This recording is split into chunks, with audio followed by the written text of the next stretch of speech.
Yo, people, welcome to Soccer PM. You asked, we answered. You wanted a football show with the man them from the trenches, and we're here. Myself, Jords, aka Bandit or Durag Diaries, joined by your boy D over from Fam Zone TV, Dean, Fam Zone TV, and then your boy Half-Time Hooks representing the mighty, or not so mighty, Arsenal.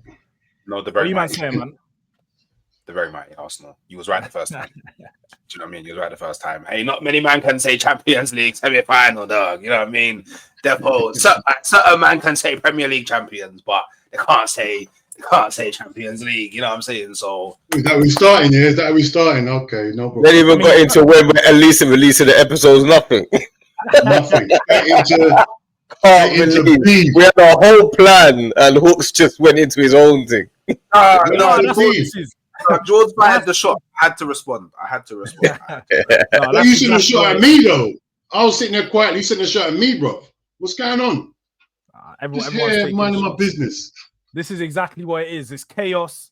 But we got football talk, football shows, Soccer PM every Thursday, 6 p.m. Make sure you keep an eye out. We will be releasing on Fam Zone TV, Durag Diaries, and Halftime Hooks. So make sure you're subscribed to all the boys. But as Hooks touched on briefly there, Arsenal still in the Champions League, but definitely not in the Premier League race no more. Last night, they drew 2-2 to Crystal Palace to all but give up hope of a Premier League title. Mathematically, it is done pretty much.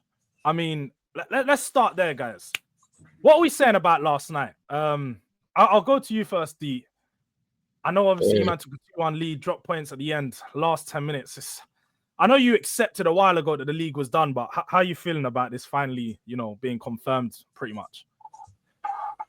I see it as it was confirmed a few months ago. I'll be honest. To me, the game was a quite lackluster game. But I saw a clip from a young lady on AFTV this morning, and she made a good point. She was talking about Saliba and why certain players are world class or why they're not. And she was saying, when have you ever seen Messi or Ronaldo? You see when Messi and Ronaldo, every single game they want to, Ronaldo doesn't matter if he's playing against the lowest team in the league or the best team in the league. He wants to score as many goals. He would score. He doesn't mind if he scores 7 in a 7-0 win against the bottom team. He doesn't care. He wants to make sure he breaks records, and that mentality that she was saying is the reason why some of our players are not world class. Because Saliba's had 2 lapses in concentration in the last couple of games, like Real Madrid and Crystal Palace.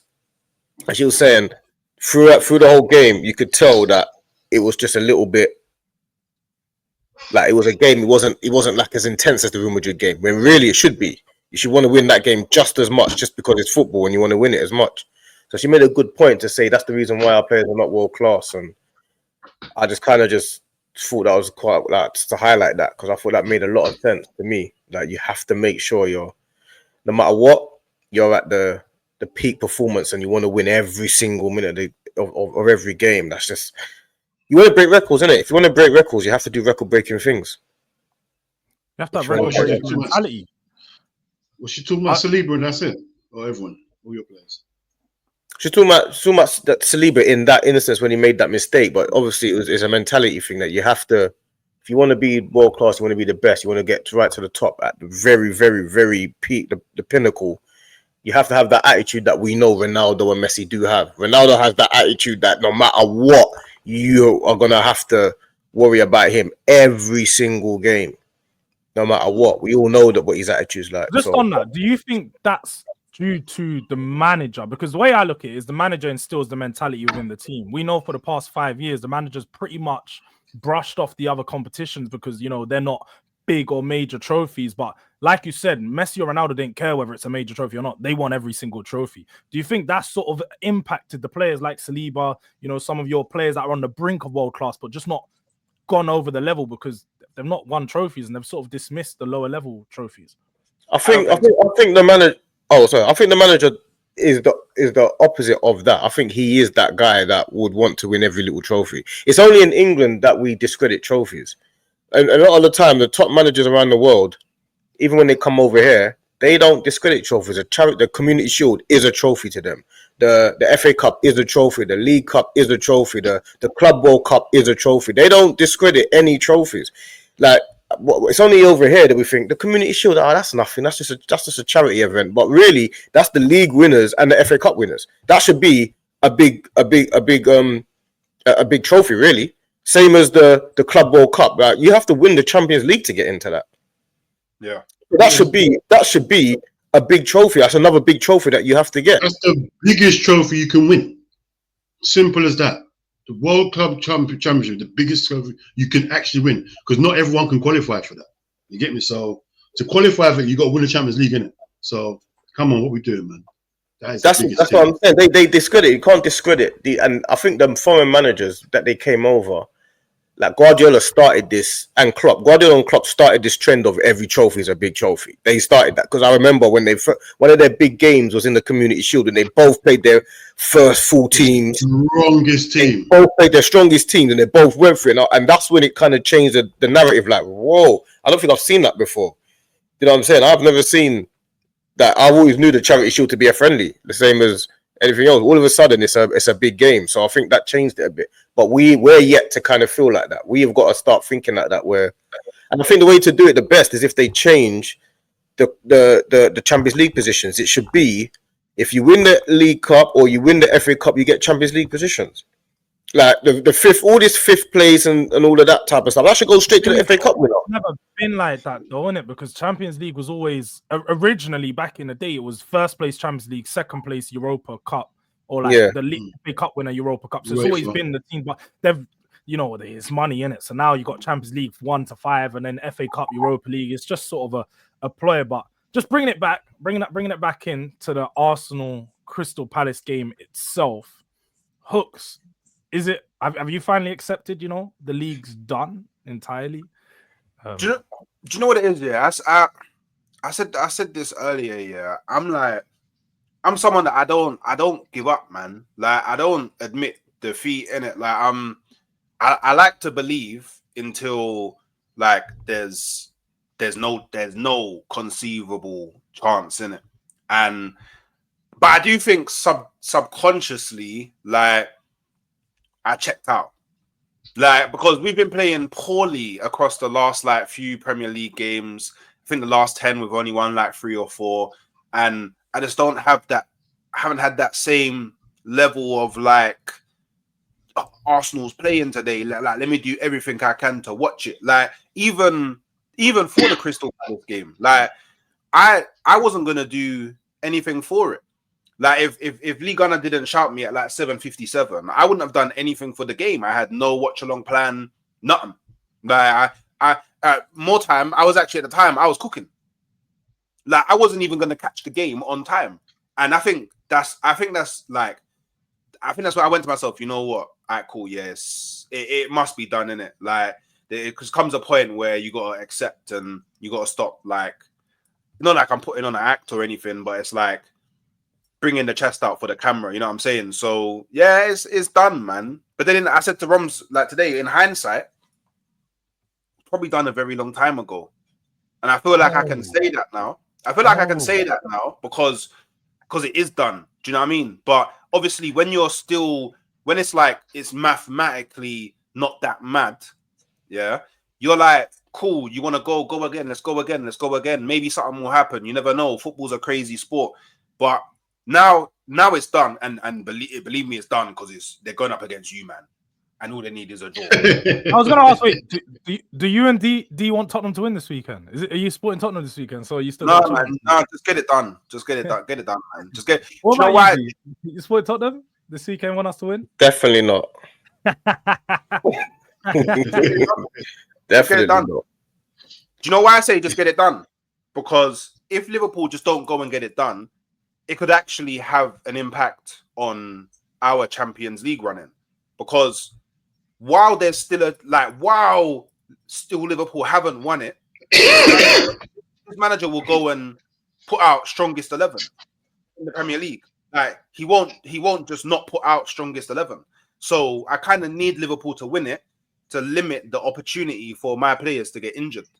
And and that's just is what it is. And I guess to go back to your earlier point, like I think people saying that Arteta didn't take these cups serious is like I feel like that's a fan narrative, because nobody actually knows.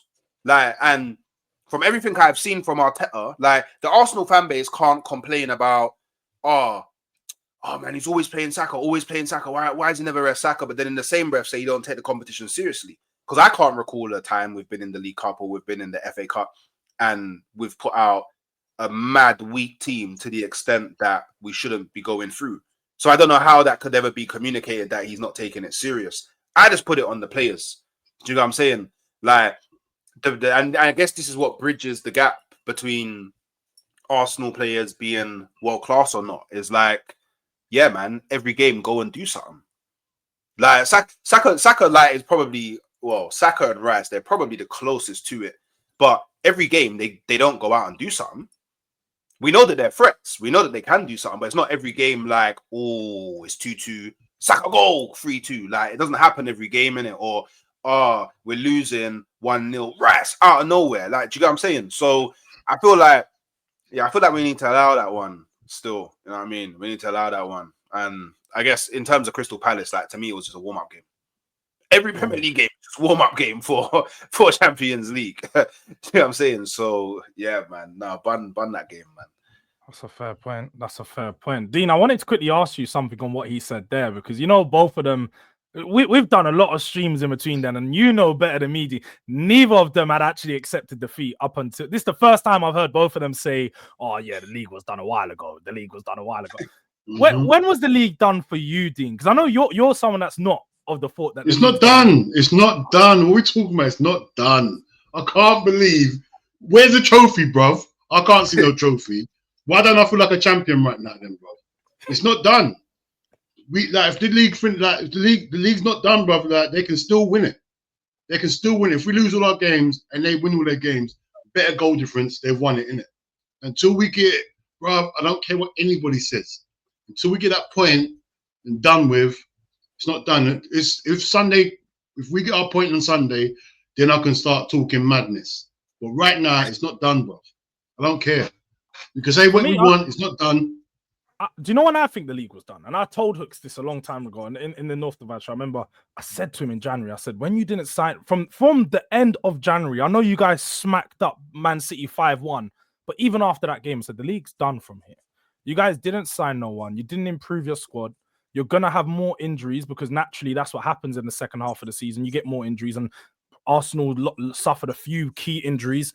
Didn't sign a striker. Havertz went out pretty much 2 weeks after that. That's where the league was done for me. When you guys put that bid in for Ollie Watkins, didn't follow up on it, I was like, look, Arsenal have shown here yet again, because I thought this season was the season they get it done. This is the season where they show real ambition. In the summer, they lacked the ambition in the transfer market to go sign someone who's going to be a game changer. But then again, they doubled down in January and thought, nah, this team's good enough to go and win the league. And then they didn't do it. Now, you do have still, like you've alluded to, Hooks, warm-up game, PSG next week. How are the Arsenal fans feeling for that one? Your first leg at Emirates, are you want to get the job done in the first leg and then go Parc des Princes and sort of rely on your defensive capabilities, or how are you guys feeling to approach that one? I'll go to D first.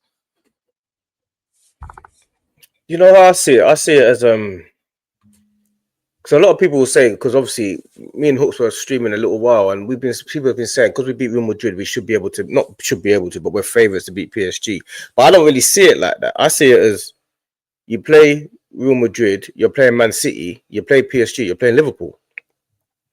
Like, you could easily be in a Premier League and play Liverpool 1 week and then play Man City the next week and then play Newcastle and then play Chelsea. You could easily win 2, lose 2, draw 1, lose 3, win 3, draw 1. You know what I'm saying? It's not like because you beat Man City, you're going to beat Liverpool. So I see it as if we beat Real Madrid, it doesn't necessarily have any bearing on the PSG game apart from confidence, and that's it, really. So it's just a completely different scenario. Completely, it's not even linked. That's how I see it. And that's where I kind of differ, because like I feel like not only Arsenal knocking Real Madrid out of the Champions League, not only beating them home and away, like doing it in such a convincing manner, it puts out a massive statement to every other team left in the Champions League. Like, I'm pretty sure like a lot of people connected in football was looking at this Arsenal Real Madrid game going, this is Arsenal's test. Like, this will be the game that decides if Arsenal can change that thing in their history of not lifting the biggest like European trophy, the biggest European honor. So I think because we was able to deal with them so convincingly, the script kind of flips, at least in my opinion, from a player perspective, because now I think that Luis Enrique and the PSG players will be looking at Arsenal and going, "Ooh, if we're not on our A game, they'll tear us apart." Like, they're not a joke. Like, and anyone, I just think that I do think there's a bit of disingenuous discourse around it as well, because if Real Madrid went through, everyone would say that Real Madrid is going to beat PSG. Like, man don't care about how well they're playing. Man don't care about their patterns of play. Man don't care about none of that. Yeah, they would say, yeah, Real Madrid in the semi-final, it's going to be done. Everyone was saying it's probably going to be an El Clasico final. So, cool. If Arsenal knock out who you man thought was getting to the final, and then on top of that, we play better football than Real Madrid and have shown that on many occasions, why then am I gonna go up against PSG when I'm officially, at least this season, better than Real Madrid, and I play good football? Like, why would you then think that you can't go and take apart PSG, especially when we can big up the way that PSG play football, but Arsenal tend to do better against teams that play football against them. Like, we struggle against teams that set up a low block, a mid block, make it difficult for us to break through. We struggle with unlocking teams and unlocking defenses. That's our struggle. PSG don't do that. That's something I'll have to worry about if I buck Inter Milan in the final. I don't need to worry about that against PSG. Them man are going to want to play pretty football. Them man are going to want to have part of the possession. And they're not just going to do that in Paris. They're going to want to do that at the Emirates as well. So why won't I beat them? That's what it's come down. At the end of the day, I feel like if it was any other team, bar Arsenal, people would look at it from a more rational, logical standpoint. They'll go, "Ooh, you know what? PSG do play good football, but boy, the way that they nearly effed it all up against Aston Villa in that second leg, oh, you know what? Real Madrid will pick them apart, you know. Why can't Arsenal pick them apart?" I think we win comfortably, personally. I think we win the first leg pretty comfortably. And then I think we go to Paris, and then I think we do the exact same thing that we did at the Bernabeu. Don't get me wrong. I know that the Paris man, it's a bit techie, and any Arsenal fan going over to Paris, just make sure your fists clench when it need to be clenched, because them man, you get me, it's mad. Especially yeah. You got to be ready for over them sides. Yeah, you have to be ready because it's dark over there. Yeah, we want to talk about trenches. Yeah, it's mad in Paris, isn't it? So you got to be ready. But outside of that, like, we've dealt with atmosphere. We dealt with atmosphere at the Bernabeu. You get them man closed up the roof to make even more sound and atmosphere inside the stadium. So that they put the lid on the rice cooker, yeah. Yeah, man. Yeah, man. And rice cooked. And rice cooked. It's just that simple. So I would personally, like, it is what it is, isn't it? But I would just like people to like speak about the Arsenal PSG tie with a little less disingenuously, innit? So yeah. Dean, just bringing you in, because obviously you've got the experience of playing PSG at their best. They obviously knocked you guys out 2 rounds ago and then dealt with Aston Villa. They're a different team to what Arsenal faced early in the group stage. I think we can all acknowledge that they're not a completely different team, but they're further into the season. Luis Enrique's got them playing better football. Ousmane Dembele is hot on fire form, and they've also signed Kvaratskhelia over on that left-hand wing, who's a problem for any team, on top of the current wingers that they have. What do you think Arsenal need to be afraid of the most going into this game? Who should they be wary of? And what do you think? We've played them both. We've played we played Real Madrid and PSG. Two complete different animals, bro.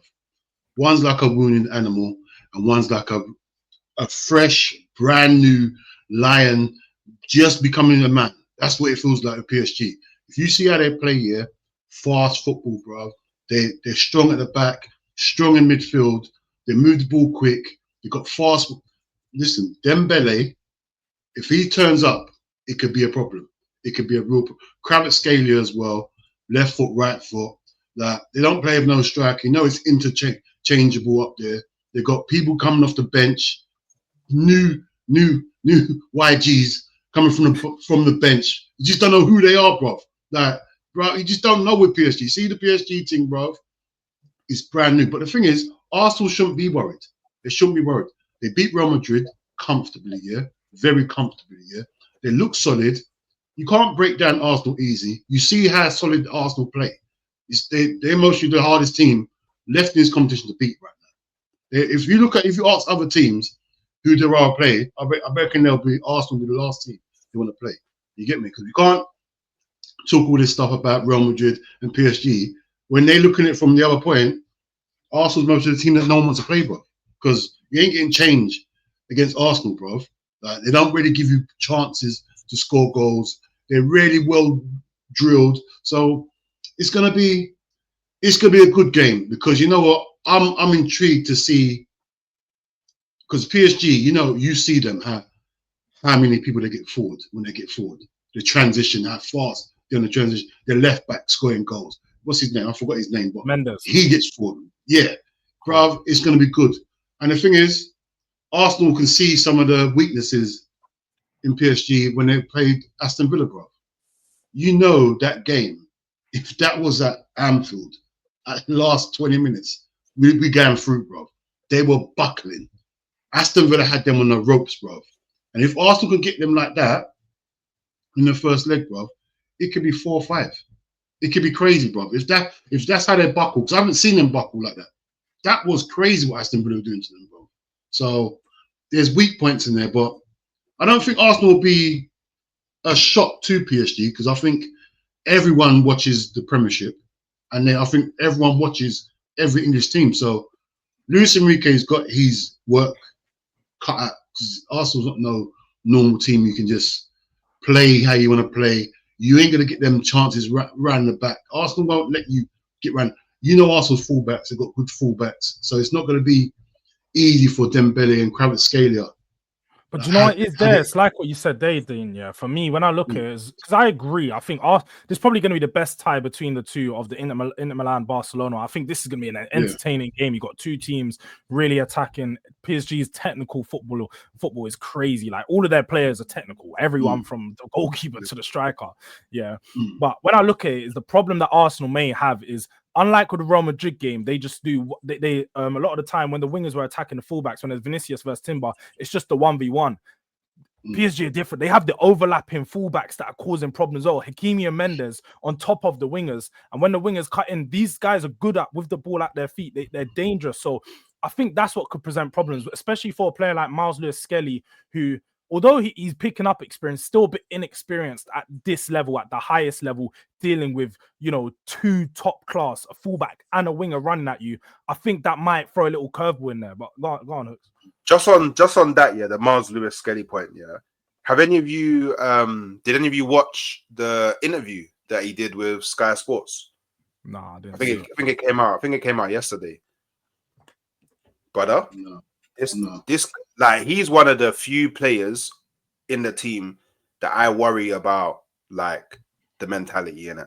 Like, his mindset is different. Like, he was talking like stuff like from very young, like it was ingrained from like his mum, like positive psychology and visualizing and believing in yourself and gratitude and all of them things there. And he was talking about how when he came up against like Real Madrid, like thoughts on the game was like, he's going to be going up against these big names, and to him that excites him more than anything else. And like, the reason why, like, a lot of people watch him on the pitch and like, raw, you look mad calm, you look like you look calm, confident. He's like, yeah, it's because like I believe that I've been here before. Like this is where I'm meant to be. So he believes in himself. And then he says that everyone around him puts that trust in him as well. So when it comes to especially that game, I think the final will yet to be told.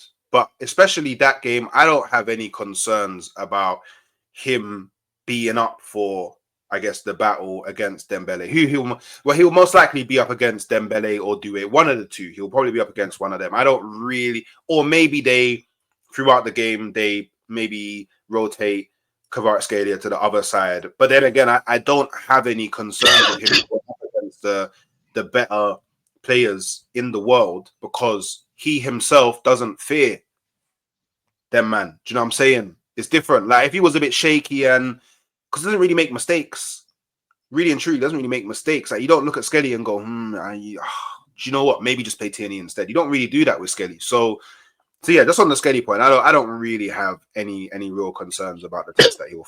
I think he'll pass it with flag. No, I hear it. He's proper stoic in the games. You don't really see him get too emotional, whether it's happy or sad. You don't really get too emotional in those moments. So no, Skelly's been doing his thing, man. But just moving it on into back to Premier League talk. We obviously touched on it briefly earlier about the title race. Liverpool potentially wrapping up the title this weekend against my own Spurs. Which I'm just gonna do newsflash right now. Newsflash: Spurs aren't winning. Spurs are not winning this weekend. I'm gonna throw that out there. We've lost. I literally counted it the other day since our win in December against Southampton, which was like the 10th of December. We've only won 4 Premier League games, which is nuts. And what there was is only that? the 4 wins. If I tell you that Brentford, Southampton again, Ipswich, and Man United. So What's that that? gives you the One level win of- every month. One win every month. Pretty much. That's swear like down, a it's too girl, much wrong bruv. with the month. Time of the month, and you win time of the month time. Okay. So then, Dean, you should be saying right now that the league's done. Then you shouldn't be worried about Bruv, Spurs. listen. Anfield. I'm a Liverpool I fan. think we've got I'm a one win at Liverpool- bro. Anfield in like 30 years, bro. Bro, I'm a Liverpool fan. I got PTSD, bro. Like, I want to say it. I really want to say it, but something is there. The back of my head pulls is stopping me from saying yeah and celebrating. Because really, if the roles were reversed, I'll be saying you lot have won it, bro. Let me stupid. How can we? I'll be saying you lot have won it. But it's just that, bro. I need the point. I don't even care about winning on Sunday. I want to win, obviously, but just give me the point, and I'm good. Then you'll see my stream. It'll be mad. The stream will be mad. Then I can start saying stuff. Then you can see the real me. You get me? Then you can see the real me. But nah, bro, I can't listen. All through this time when we've been 13 points clear, I've been keeping it low profile. I've seen other Liverpool fans going mad, singing, dancing, rapping, doing bare stuff. But bruv, see me, I'm a realistic guy. I've had hurt. You get me? So I can't do that, bruv. I can't. Like Sunday, you can ask me this question again. When Sunday and it's done, if it is done, then you'll get the real me. But I'm not one of them guys that's gonna be celebrating before it's time. You get me? That's not me. Just another League One on Tottenham's head.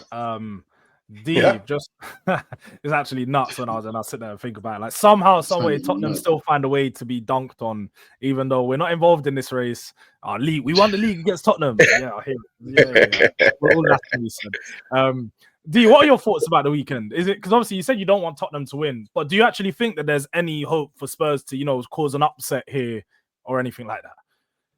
No. What would you call it? It depends what you class as an upset. Like they're not gonna. It's an Anfield. It's an Anfield, You gotta remember. Every time firstly, Liverpool, they've only lost at Anfield probably like 3 times in about 10 years or something. I don't remember how many times they lose at Anfield. That's the first thing. The second thing is Tottenham lose every week. Like they literally lose every single week. If they don't lose, they draw. If they don't draw, if they do win, it's a chaotic game that they ended up winning because of some sort of chaos. And like I remember at the beginning of the season, Richarlison was scoring last minute goals here, there, and everywhere. And And that's one of them. Tottenham, one of them teams where they've been so bad that if they do end up winning or even drawing, it'll be a freak result. How can we get to a situation where Tottenham drawing at Liverpool's is a freak? That doesn't make sense. Like it's crazy. And then not only that as well, they've got players in their team that you would class as potentially would get into Liverpool's team. Solanke would probably start up front for Liverpool, even though we don't rate him as that highly as a striker, but he would probably get into Liverpool. Kulusevski would probably compete with Szoboszlai in the 10. Do you know what I'm saying? You're looking at potentially Udogie might get in at left back. Mm-hmm. You know what I'm saying? They've got players all over their team that you might even look around their team and start looking at other positions that you think, oh, maybe he could play there and he could play there. They've got players that might get into their team. I don't understand how their team could have 3 or 4 players that might get in and be so far behind Liverpool. Shouldn't it be on? I mean, it's fairly easy to see for many people. Wouldn't we say, like, you know, the biggest reason why is the manager, Ange Postecoglou? I don't know about you guys, but obviously I've been Ange out for a few months now. Yes, some of you are gonna say Hook's gonna do. Oh, I told you before. Yeah.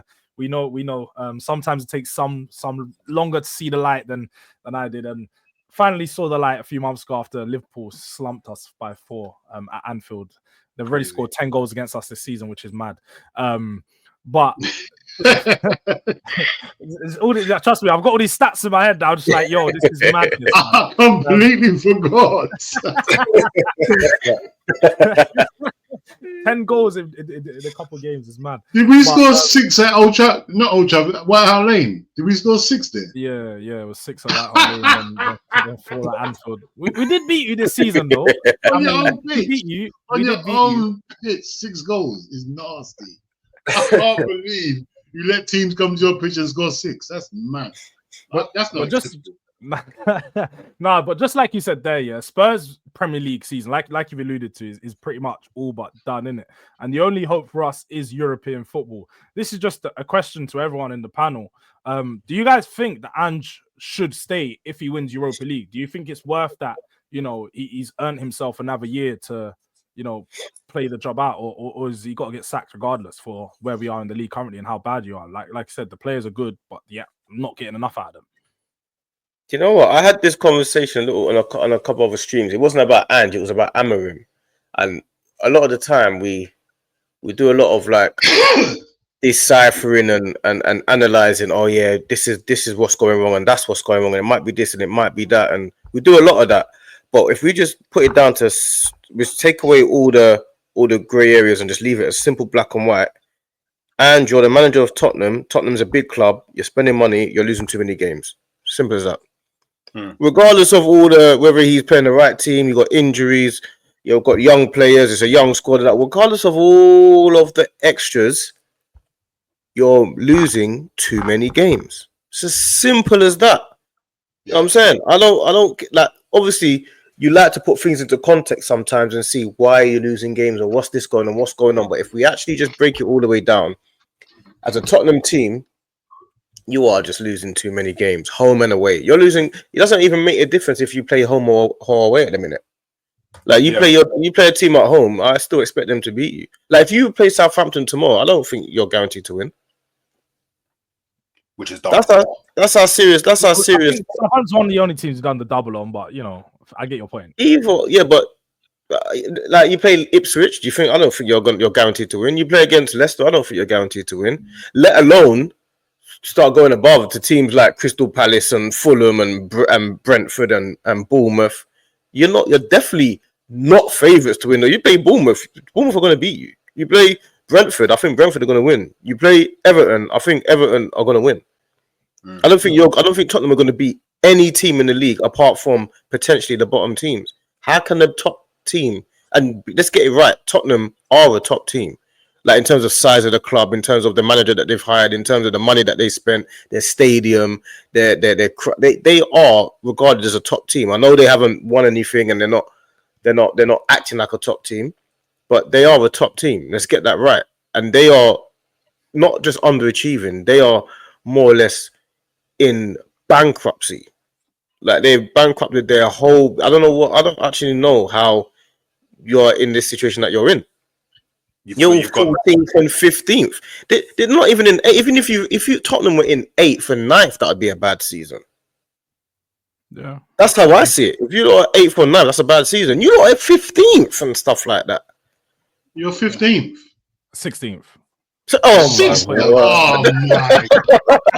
my. End the stream. End this podcast. End everything. Oh, bro. You I got no can't right lie. to host, man. You got no right to host. I swear. No, that's why I am hosting. This is exactly why. So Damn. I don't need to give too much opinions. I'm just directing conversation. No, don't wait there. Can't lie though, you've gone super mad, D. You've gone actually super mad because there is no way on this God's green earth can Tottenham be considered a top team. Like, I mean, like for me personally, yeah, I feel like to consider yourself a top team, there has to be like some element of success along the way. Like you can't go as long as Tottenham have gone without being successful. And then outside of that, the last time that they was successful, you have to go quite a way to another period where they've been successful before that. Like they haven't, it's not like, and I don't want to make the comparison between Tottenham and Arsenal, but it's not like, for example, with Arsenal, we had a period where we was regularly winning things, and then we had a barren period, but then we not came back, but we picked up the FA Cup here and there, went another barren period. So we're known for, we're actually confirmed to be underachieving. Like if you consider Arsenal as a whole, it wouldn't be an unfair assessment to say that Arsenal are underachieving. I don't think that Spurs are necessarily underachieving. I feel like they've done everything that they need to do as a club to kind of set up a foundation to springboard into becoming a successful club. But I feel like somewhere along the line, they just focused more on like the revenue. I just feel at some point along the line, like Levy must have just got, wow, you know what? Yeah, I can lose and still make all this money. Do you know what I'm saying? Like, I would say he don't really care about Tottenham. Now, the thing with Tottenham is, yeah, and I mean, this is why I feel like Tottenham fans are well warranted to like want to just like absolute. Like, I wouldn't be surprised if they catch this man outside and you get me, it's long, because this brother's taken the mick with their club in it, and all it really took was after Conte left to actually hire someone who is confirmed a top manager and can do things. I haven't just been slewing Ange now. I slewed Ange when they first brought him in, because the thing about Ange is he's won things, but he's won things in leagues that you can't even compare to the difficulty. You watch those leagues though. You watch Japan J League, right? You're killing it, but No, but you know what? But you know what? You know what I disagree with? You know what I disagree with that? Yeah, why when you said that to be a top team, like okay, because it's not just one metric to be in a top team. Okay, so in terms of talking success, okay, they haven't been classed as a top team, no problem, because there's always lots of different measures as to who is a top team, who isn't. That's why a lot of teams will say Arsenal will not win the Champions League, because we've got gaps in our history. So, but one thing that Tottenham do have is they've produced some of the best players the Premier League's ever seen. Like, not only have they produced, they've had a clutch of players. They were competing, they were challenging, they were in the top 4 at a certain point, and they had a time where they potentially could have been maybe like a force to be reckoned with when they were getting into the Champions League final and stuff like that, and they didn't expand on that. That's what happened. They were at a point where they could have springboarded themselves into the upper echelons of the Premier League, but they didn't choose not to, but they pivoted a different way because they thought they rested on their laurels, which was obviously the wrong thing to do, we can see. But they've had players in their team and managers that are some of the greatest in the game. Mourinho's, the Conte, these are some of the greats. You know what I'm saying? You've got players like Gareth Bale, Modric, those guys, these guys, Dembele, these guys are some of the best players the Premier League's ever seen. So I don't know if it's quite quite fair to say they're not considered a top team. They're not to us because obviously we just care about trophies and we're Arsenal, That's Tottenham just rivalry. history though, because if you take it back to when the Premier League was started, when the actual Premier League started in 92-93, Tottenham did have one of the most trophies in England. Like we were top 3, top 4, like we were up there. We might have been a way off with leagues and stuff, but trophies entirely. Tottenham had the most FA Cups at the time when the Premier League started. We had like 5 League Cups and then a couple of, like we were in a good position. It's just since the last 30 years, Spurs have been bad. That's what it's the last 30 years of history. You can look at that and say, yeah, Spurs haven't been a top club. But prior to that, Tottenham had history. Tottenham was always known for being a club that won things. So I think you are being a bit disingenuous. I want to just bring it back because obviously we're running on time limits and stuff in it. So I just want to make sure we keep in the conversation to what we actually want to keep it to. Should Ange be sacked whether he wins Europa League or not? Like that he wins a trophy. It's a big trophy. Does he buy himself time? Because let's have it right. Europa League is a huge trophy. Hold on, Jords. He has to be sacked. You got to look at it, yeah. Right, he wins the trophy, yeah. Does that cover all the cracks of the season? Does that cover all over? That's it. Does it cover it? Not at all. Then, bro, that's how you can look at the whole season, yeah. All right, he won this trophy, yeah. Fair enough, right? But if you're talking about Champions League, things like that, it's different.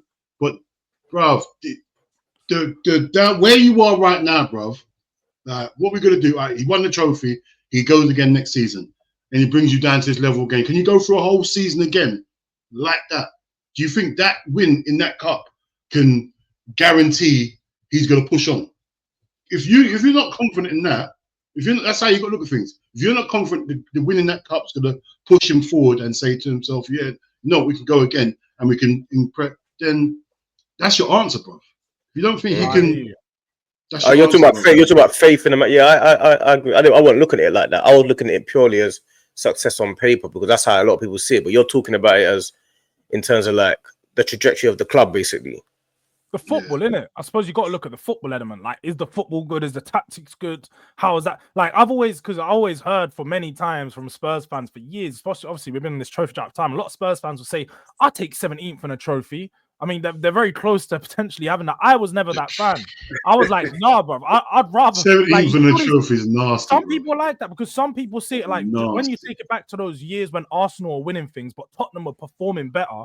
A lot of people said no, Arsenal's still having better seasons because ultimately FA Cups are wins. You remember the FA Cups, and technically they're right because you're successful if you're winning stuff.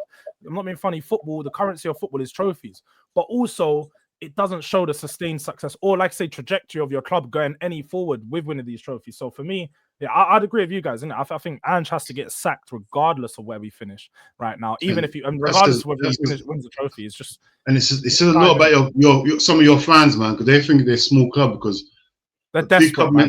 You can never think about finishing 17th and win the cup. You gotta see it like this. Yeah, if you offer a homeless man food, it doesn't matter what he is, he's gonna eat it. This is what Spurs fans are right now. Your clubs are homeless. These are homeless right now. But then on the flip side of that, then you can't really say that because when Hook said that Tottenham were not considered a top team because they haven't won trophies, this is the reason why. It's because you're choosing the 17th instead of the trophy.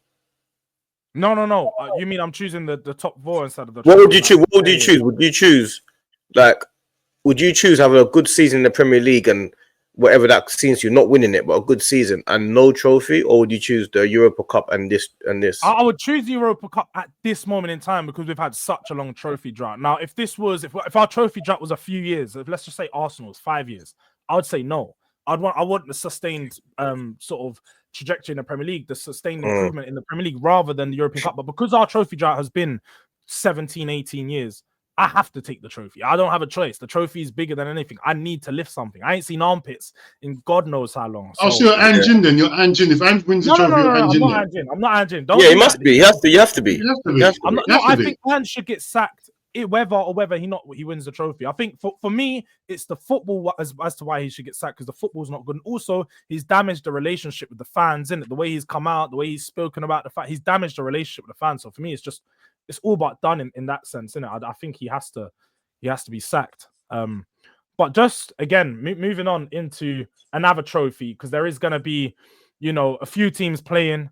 A lot of small clubs this year. We could potentially see a team that hasn't won a trophy lift the FA Cup for the first time in a long time, which for me, I think it's refreshing. I don't know about you guys, but I think it's refreshing to see you got Villa, Palace on one side of the bracket and Nottingham Forest and City. What are we thinking about these FA Cup semi-finals coming up this weekend? Who do you guys think are going through? And I suppose, what do you think about all these small teams in the semi-final? It's nice to see for once, isn't it?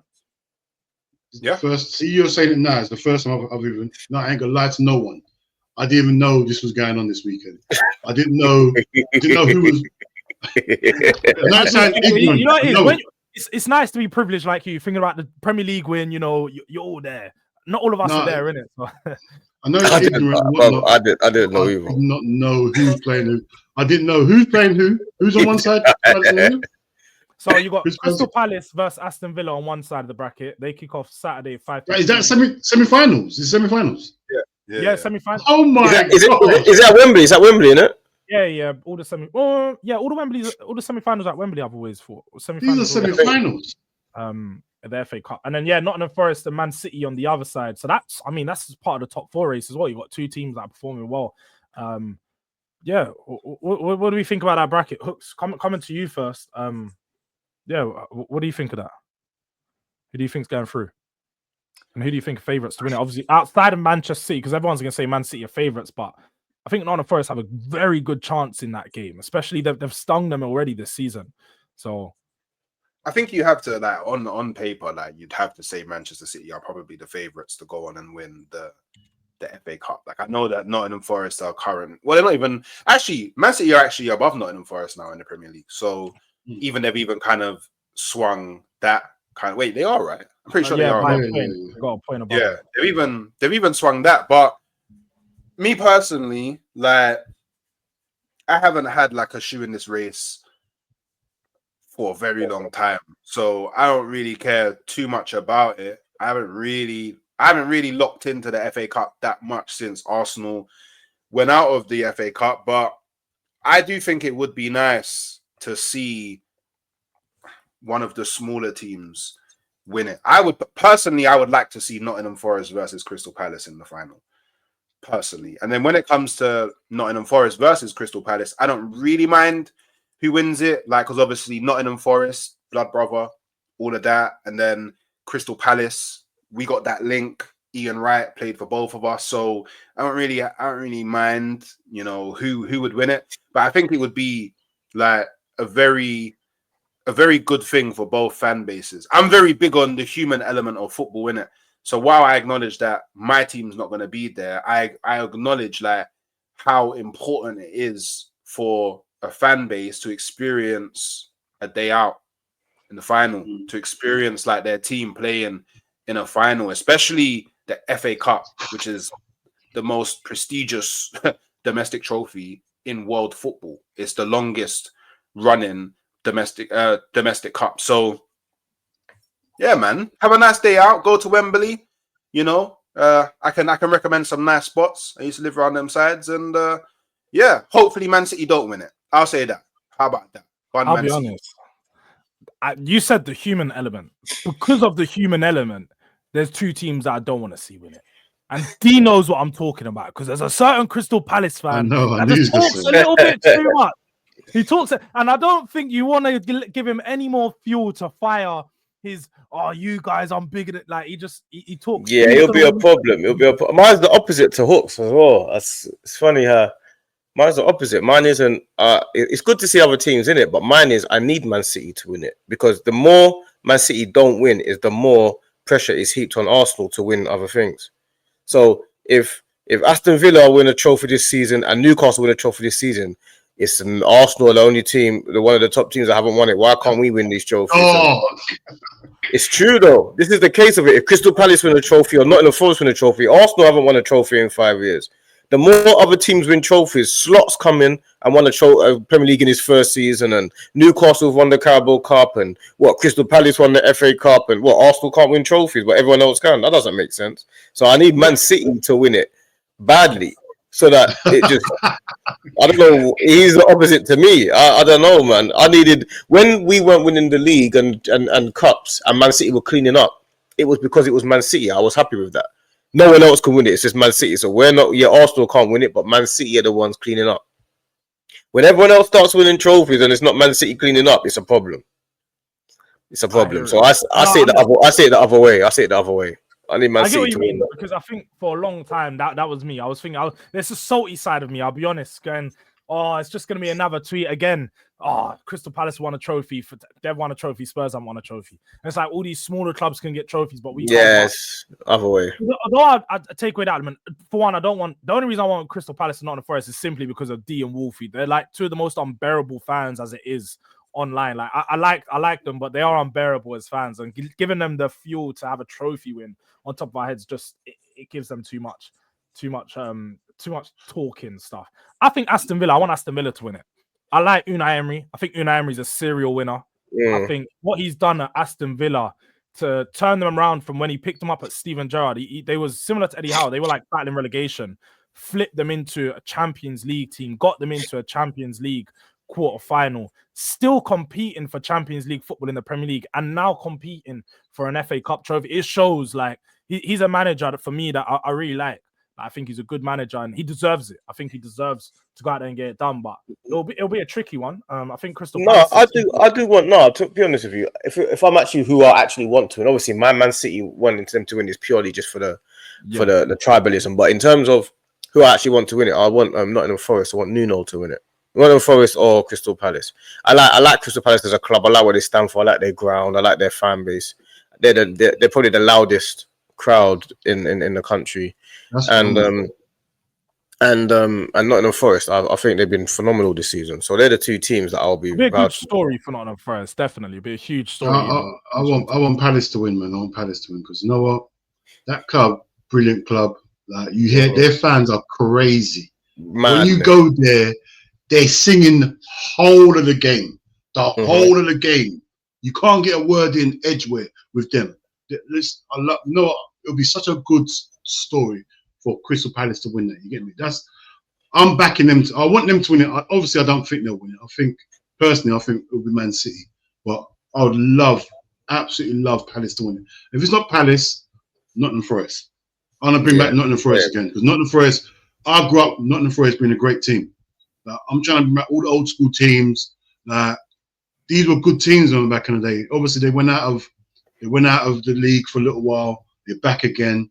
I'm on making old school teams great again. But yeah, if you ask me, deep down, I want Palace to win it, man. Definitely want them to win it, man. London club, I suppose, helping another London club, a smaller London club win it. And I don't actually think I've had the conversation with D many times. They've never won a major trophy. Never won a major trophy. They've only got like playoff trophies, and so it'll be their first major trophy in their history, similar to what Newcastle done this season. So breaking records again. And then just last thing, away from the current Premier League ties, there was a bit of politics going on outside, in the punditry world of football. Eluko, Ian Wright. D, you touched on it a bit briefly before we started. Do you want to just give us the background of it? Because me, Hooks, and Dean are sort of like just out of the works of it. What's been happening? Yeah. No, the background of it is Eluko has basically said she feels that Ian Wright is probably too prominent or dominating the women's commentary game in the women's football. So a lot of the time when you watch women's football, Ian Wright is doing the punditry on it, or and what I think what she's basically saying is, I'm assuming, I don't actually know, is that because he's a man, I'm assuming that's what she's saying, that he shouldn't be dominating the female space because females should be allowed to flourish in their space, which I understand that case. But if that is the case, then you can't now, I believe, go against or when men are saying they don't want women in the male space. Do you understand? Standard. That's and women already have a hard time already. They already have a hard time in the football world and being heard in the men's space and the women's space. So I think what she's done is counterproductive. I think it makes zero sense. And Ian Wright, every single time he's on like the overlap or he's on punditry for a football game, he always brings up the women's game. He does it as a point of doing it. So I remember one time they were talking about an Arsenal game and someone said, oh, Arsenal haven't beaten imaginary team. Let's imagine they said Bolton in 7 years. And he goes, yeah, we have. We beat them a month ago or something. He was talking about the women's game. He goes, we beat them in the women's. He brings it up constantly. And like without a shadow of a doubt, he's unapologetic with it. So for her to then come out of it and say he's dominating that space, she don't think he should be. I don't think it was the right. I think it's the wrong time and it's the wrong message because he's bringing a light to it. It's counterproductive. I don't understand what is it that you're trying to achieve. I feel like if there's anyone you want championing the women game or even anything, if you're a sponsor, you're a brand, the one person you go to is Ian Wright. It's Uncle Ian. Everyone likes Ian Wright. It's like trying to put like a little target on his back. Doesn't really make any sense because, like you said there, because then it starts a conversation of that there's already not enough opportunities for women in the men's game. But then you're going to start going, okay, so if you don't want men in the women's game, then throw the women to go commentate on the women's game. But then they're not. The women's game's not as prominent. It's not as big. So getting the men in there and doing it vice versa is how it helps out and it works out. Can you imagine that? Say they had the women's game just started off, women commentators commentating on women's. I'm not cussing women; they can do whatever. But Ian Wright has brought a whole different crowd to go and watch the women's sport. It's a whole different crowd. Like you go and watch that because of Ian Wright. Like, I wouldn't go and just on my day. I'm just going to go and watch women's football. Like, I'm used to seeing some craziness going on women's football. My mind is still edged from when the girl standing outside the goal, the goalkeeper standing on the wrong side of the post. I'm still thinking about women's football like that. Ian Wright, was it Ian Wright? Ian Wright's helped me think. Oh, cool! I've watched football again. I've watched women's football, and it's progressed. If I didn't know Ian Wright was on there, I'll still think they're playing in the dark ages when they didn't know where the goal was and all that stuff, bro. But I'd actually know you can go and watch a game and it's decent. I don't watch the clubs. I watch when international England and when it was the World Cup and whatever. Bro, it was a good little fight. It was a good little fight. No, I shouldn't say fight. That's crazy. It was a good game, and sometimes it was way better than what I thought. Really cold ballers, man. But Hooks, just bringing you in here. What's your opinion on it? What do you think on any of Eluko's comments? I just think to go after Ian Wright about this just makes absolutely no sense. Like at this point, like Ian Wright is like Captain Diversity, bro. Like if there was a superhero for diversity in football, whether that's on a gender level or a race level, he's the guy. Do you know what I mean? Like he literally goes out of his way to always bring, not just bring to light women's football, to give women their flowers inside of the men's game as well. Like he's one of the only like male pundits that you could say you've never seen him drop like a sly dig to a female pundit when they've been talking about football. He's always the one that's bigging up the female pundit. And I know that he's a man, but he's a black man. So I'm pretty sure there's a lot of women that are looking at what he himself has been able to do as a black man in the game of football and gone, okay, it is possible for you to, you get me, be down and out, but still be able to climb to like a massive height. And the thing that annoys me whenever we talk about like men's and women's football, is a lot of like, well, let's say girls now that are growing up that want to become footballers.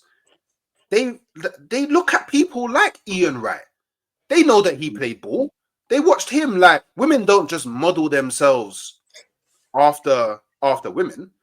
Do you get what I'm saying? Like just as I would even say the same way. Like maybe it's not as deep, but there's definitely a lot of female ballers that are actual ballers, and men will actually watch them and be like, oh, you know what? I can admit that the standard of football across the board isn't as high, but yeah, you're a baller. Do you know what I mean? Lauren James, coldest. Yeah, I can't remember her name, but there's one girl that plays for PSG, different.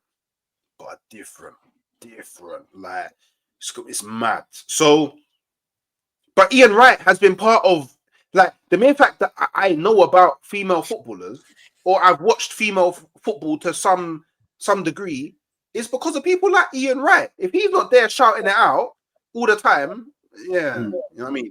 CBA. Do you know what I mean? So I don't know. I feel like Eluko, I think what she may have been trying to do is trend. Do you know what I mean? Go viral. Do you know what I mean? To try and potentially give her more opportunities in the game, because it's like, oh yeah, look, I'm going viral, I'm trending, I can bring in numbers and all that stuff there. But I feel like this may have severely backfired, because I just checked and apparently ITV are not happy with the statements that she's made. Obviously, being an organization that champions diversity. So yeah, we'll see how it unfolds, but I feel like she may have shot herself in the foot and done something very, very, very stupid. Yeah, it could hurt her stock more than anything, definitely. Yeah. But look, people, this has been your first episode, first of very many Soccer PM. Make sure you are here Thursday every 6 p.m. or every Thursday, 6 p.m. Released. Durag Diaries, Halftime Hooks, Fam Zone TV. We will be here. But big up. We're out. We're heading out, man. We're gone.